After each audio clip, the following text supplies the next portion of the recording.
ನಿನ್ನೆ ಸಕಲೇಶಪುರದಲ್ಲಿ 10:30ಗೆ railway station ಅಲ್ಲಿ ಆಗಿರೋ ವಿಷಯ ಇದು.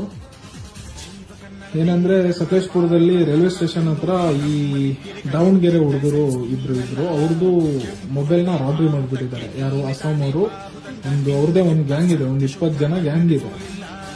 ರಾಬ್ರಿ ಮಾಡಿಬಿಟ್ಟಿದ್ದಾರೆ. ರಾಬ್ರಿ ಮಾಡಿಬಿಟ್ಟು ಈ ಹುಡುಗ ಹೋಗಿ ರಾಬ್ರಿ ಮಾಡಿರೋರ ಹತ್ರ ಕೇಳಕ್ ಹೋಗಿದ್ಕೆ ಹೊಡೆದಿದ್ದಾರೆ. ಆಯ್ತಾ, ಹಿಂಸರುಗಳೆಲ್ಲ ಸೇರಿ ಸರಿಯಾಗಿ ಹೊಡೆದ್ಬಿಟ್ಟಿದ್ದಾರೆ ಇಬ್ರು ಹುಡುಗರಿಗೆ. ಅಸ್ಸಾಂ ಅವರು ಎಲ್ಲೋ ಇಂದ ಬಂದಿರೋರು. ಆಮೇಲೆ ಹೊಡೆದ್ಬಿಟ್ಟು ಸರಿಯಾಗಿ ಇದ್ ಮಾಡ್ಬಿಟ್ಟು 15 ಜನ ಎಸ್ಕೇಪ್ ಆಗಿದ್ದಾರೆ. ಇನ್ನು 10 ಜನ ಅವರ ಹೆಂಗಸರುಗಳೆಲ್ಲ ಸಿಕ್ಕಿದ್ದಾರೆ. ಅಂದ್ರೆ ಇವರು ಕನ್ನಡ ರಕ್ಷಣಾ ವೇದಿಕೆ ಪ್ರಜ್ವಲ್ ಅಂತ ಹೇಳ್ಬಿಟ್ಟು ಅವರು ಎಲ್ಲರನ್ನೂ ಕರೆಸಿ ಈಗ ಪೊಲೀಸ್ ಅವರಿಗೆ ಅಲ್ಲೇ ಇದ್ದಿದ್ದ RPF ಗೆ ಹ್ಯಾಂಡ್ ಓವರ್ ಮಾಡಿದ್ದಾರೆ. ರೈಲ್ವೆ ಸ್ಟೇಷನ್ ಅಲ್ಲೇ ಇರೋ ಅಲ್ಲೇ ಮಿನಿ ಜೈಲ್ ತರ ಇರುತ್ತಲ್ಲ ಅದಕ್ಕೆ ಹಾಕಿದ್ದಾರೆ. ಅದಕ್ಕೆ ತುಂಬಾ ಜಾಗೃತೆಯಿಂದ ಇರಬೇಕು. ಎಷ್ಟಾಗುತ್ತೋ ಅಷ್ಟು ಎಲ್ಲರಿಗೂ ಶೇರ್ ಮಾಡಿ ಇದು. ಯಾಕಂದ್ರೆ ಎಲ್ಲಿಂದ ಬಂದು ಇಲ್ಲಿ ಬಂದ್ಬಿಟ್ಟು ನಮಗೆ ಕೈ ಮಾಡ್ತಾರೆ ಅಂದ್ರೆ